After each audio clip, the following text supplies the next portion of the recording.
6 bumbu rahasia masakan rumahan biar rasanya kayak restoran. Gini ya, pernah nggak sih kamu tuh makan di rumah tapi rasanya ada yang kurang? Padahal bumbunya udah lengkap, prosesnya udah benar, tapi begitu makan di warung atau restoran rasanya langsung nendang.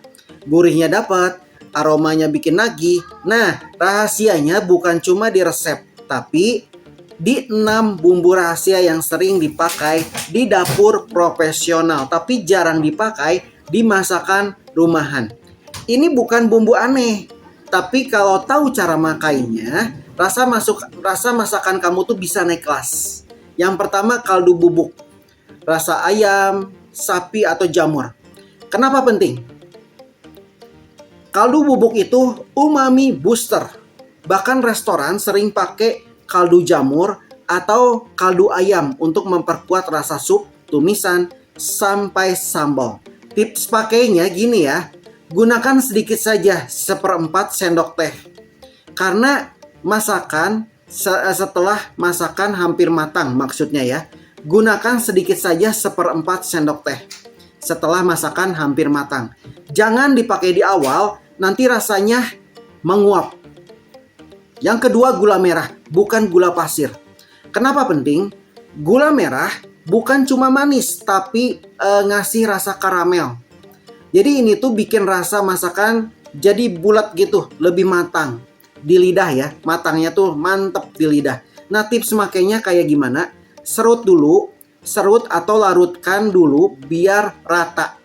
Nah, ini tuh cocok banget buat sambal, rendang, terus tumis bumbu merah.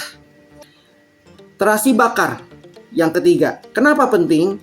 Terasi yang dibakar, yang dibakar dulu, aromanya tuh jadi lebih halus dan wangi khasnya naik.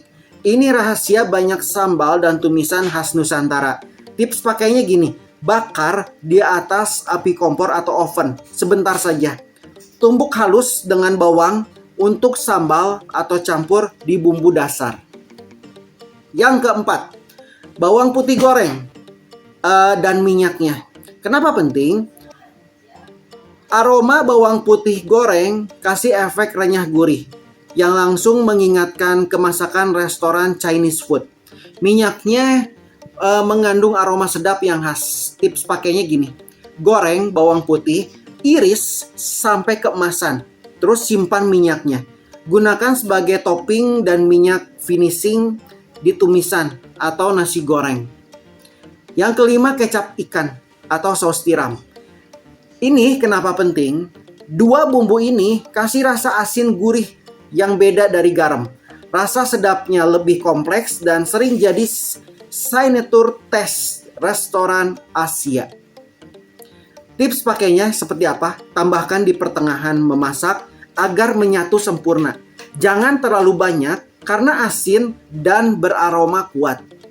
Yang keenam, bumbu dasar matang. Merah, kuning, putih. Kenapa penting? Restoran jarang masak dari nol. Mereka pakai bumbu dasar matang yang sudah ditumis hingga harum dan tahan lama. Ini yang bikin rasa cepat keluar dan konsisten. Tips pakainya, buat stok. Tumis bawang merah, bawang putih, cabai untuk merah ya kalau cabai, kunyit untuk warna kuning, lalu simpan dalam kulkas. Tambahkan saat mau masak sayur, tumisan, atau olahan protein. Nah, bumbu-bumbu ini kelihatan sederhana, tapi kalau dipakai dengan teknik yang tepat, masakan rumah bisa punya rasa sedalam restoran. Rahasianya ada di keseimbangan rasa, aroma, dan urutan masuk bumbu.